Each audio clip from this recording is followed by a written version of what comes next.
Welcome, it is CBT 2024 on Syracuse University's campus. My student reporters and I are going to take you through the highlights of the events. Come along, let's dive into it. I'm the class of 1984, so I'm celebrating my 40th year.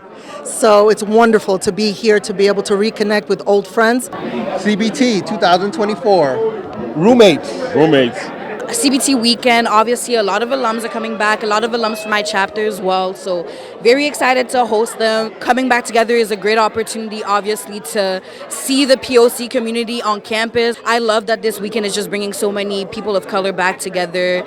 Alumni come back together and share their life stories, and not just with each other, we share with students so they can learn. So what brings me back? It's the people that brings me back. It's the connections, the reconnections. We're going to be gathering for the cookout. We'll be on the quad. We'll be everywhere. Just the game.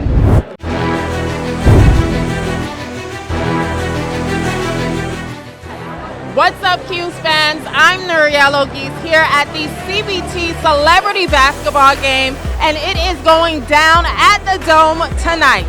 Why come back for an event like this? Why not?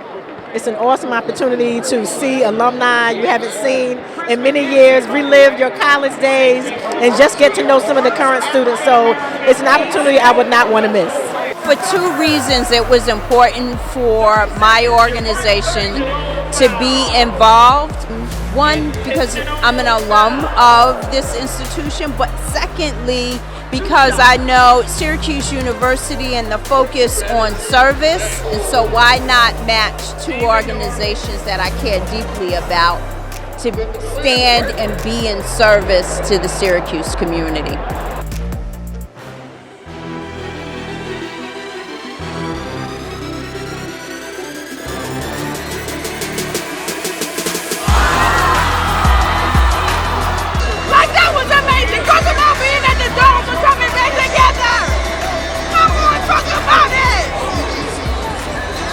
Overtime, a buzzer beater. I can't wait to see what happens for the rest of the CBT weekend.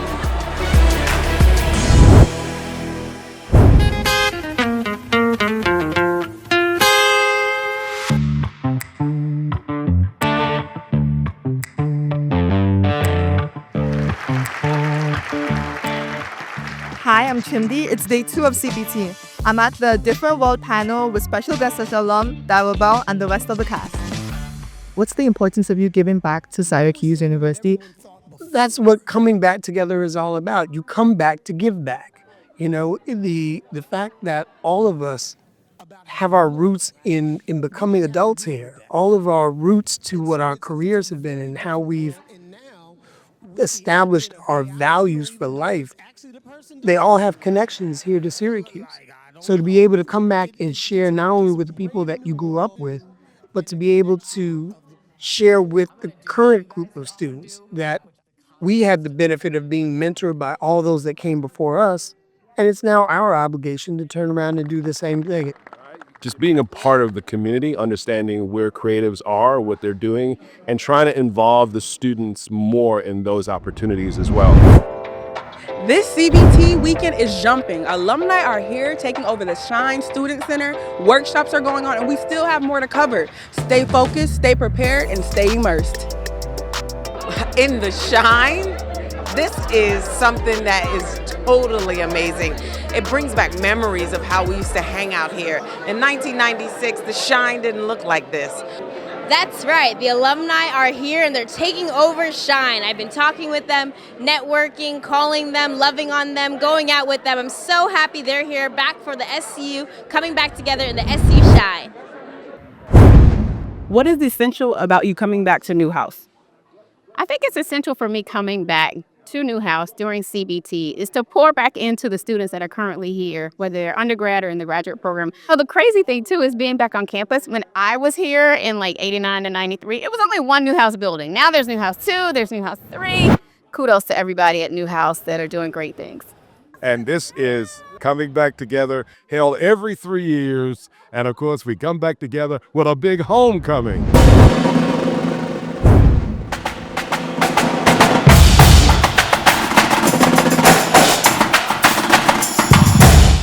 Hey everyone. everyone, what's up? It's Jada Marie Knight, and I am here at the CBT Cookout, and it is live and it is lit. I'm a student co-chair for CBT this year. Let's roll up on some people. Hey everyone, so I'm here with Lester Mackey. And Mr. Lester. How has it been so far being back at CBT? How has that been? It's been great. I was at the first one in 1983, and now I came back 41 years later. Feels great. See all these folks that I haven't seen in years, all these alumni, biggest CBT ever. It's wonderful.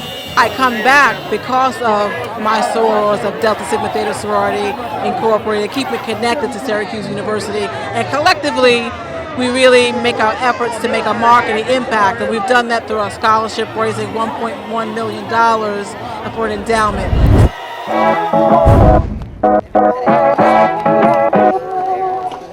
Sharon Barner. I graduated in the class of 79. We just donated for the Barner McDuffie House, which will serve as an opportunity for Black students at Syracuse University to have a place to gather, find community, and network. And it's so good to come back and see some of my colleagues and alumni. It's been wonderful.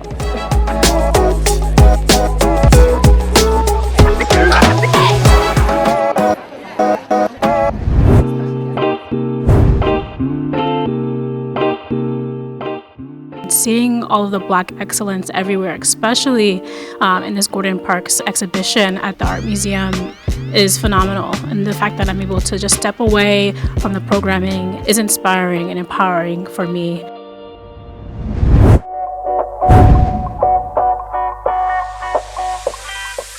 Hi, my name is Jordan Ferguson. I am a student and an Art Time to Scum Scholar. In addition to being a CBT reporter, I'm here at the CBT alumni book signing, and I'm catching up with alumni authors. To be able to come back and talk about the book from the perspective of writing, sometimes it's the life lessons you learned here, the superpower of Syracuse. CBT is all about coming back together so that we as Black and Latino alumni are not forgotten. And so Black authors are telling our stories, and Black authors are everything.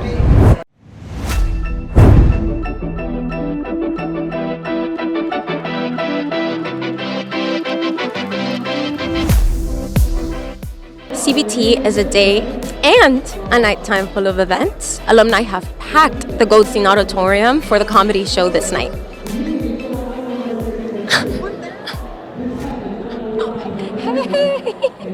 Oh, I'm sorry. What are you doing? No, you can interrupt me whenever you want. Let me tell you. To bring one of the most talented and the funniest comedians in the world to Syracuse was a no-brainer. I was invited, and so I had known that it happened, so I had to reconfigure some stuff, but I'm glad to be here. It's always nice when people get to come together.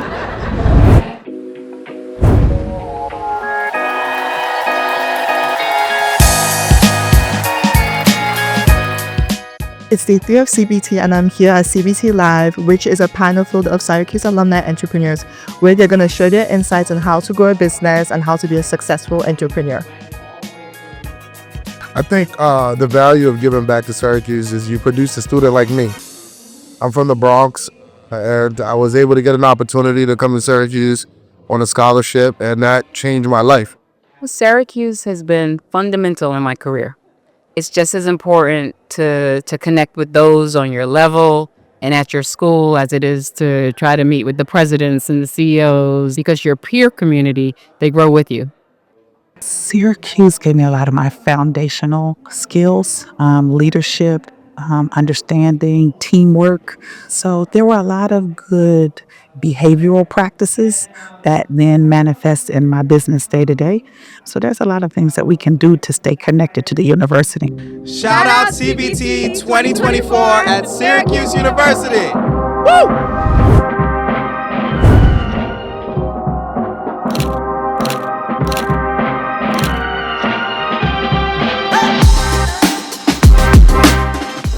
Welcome everyone to the Sneaker Ball, the Coming Back Together. What does it mean to invest and to give back? It means everything. It means that our legacy continues here, and that's what we want. That's why we're raising money, so that it would, allow students to continue on into perpetuity. So, what are the sneakers on your feet right now? Let us know. Well, a friend of mine designed them for me, Shelly. I'm rocking the Air Force Ones. Ooh. Got some Dunks on, some orange Syracuse Dunks, all right? MCM, shades of orange color, multicolored. Got the Carmine 6s on their feet, you already know. Custom made Air Force Ones, believe it or not. Completely designed for this event. I don't know. They're blue and white. Coming to you live from Syracuse University, Coming Back Together weekend, a weekend full of exciting events, one more amped than the next. Part of the reason why I give back to the university is because I think of the fact that someone gave back to me. Someone cared about me, and it's just important for each of us to return that favor. So I think for young alumni, they should start where they can. A donation of $5 is just really the behavior of starting to think about how do you share with others. When I got accepted to Syracuse, I didn't have the financial means or even the educational background that some of my peers had. I got accepted through an HEO appeal program. So I take this opportunity now to give back to those individuals that look like me so they don't have that challenge that I had. Can you tell us, how do you do it? How do you retain the consistency in giving, investing, and donating? I think it's reminding people of what it was like when they were students here so that they could remember that, you have to pay it forward. Someone helped us, and so we want to help the next generation. And I think for CBT, it's always been about giving back. It's always been about coming back to give back. It's been about building a community. It's about filling needs. It's about sharing information. So our community does all of that, and we're a microcosm of the larger Orange community.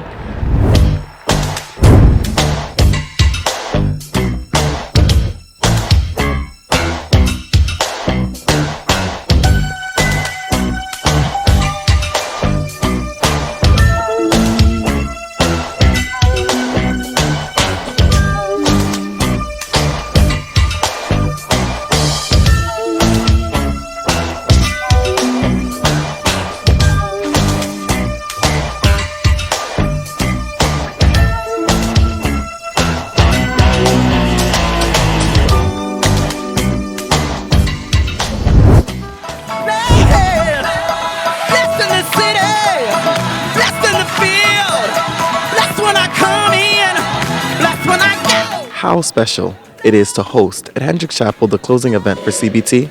Well, there's just no better place to end what has been an amazing weekend than, in service and for service. And so we have just loved having everybody back here on campus, but to really close this out with a phenomenal program with Reverend A.R. Bernard and Erica Campbell, I just can't imagine a better way for us to be sent out into the world, knowing that Syracuse University sent us out into the world to do great things. So it has just been an amazing weekend. What a weekend. The alumni who attended left a memorable impression on everyone here, especially the Our Time Has Come scholars. And CBT 2024 has been a powerful event from the beginning to the finish. And with that, on behalf of my crew and I here for CBT 2024, it's a wrap.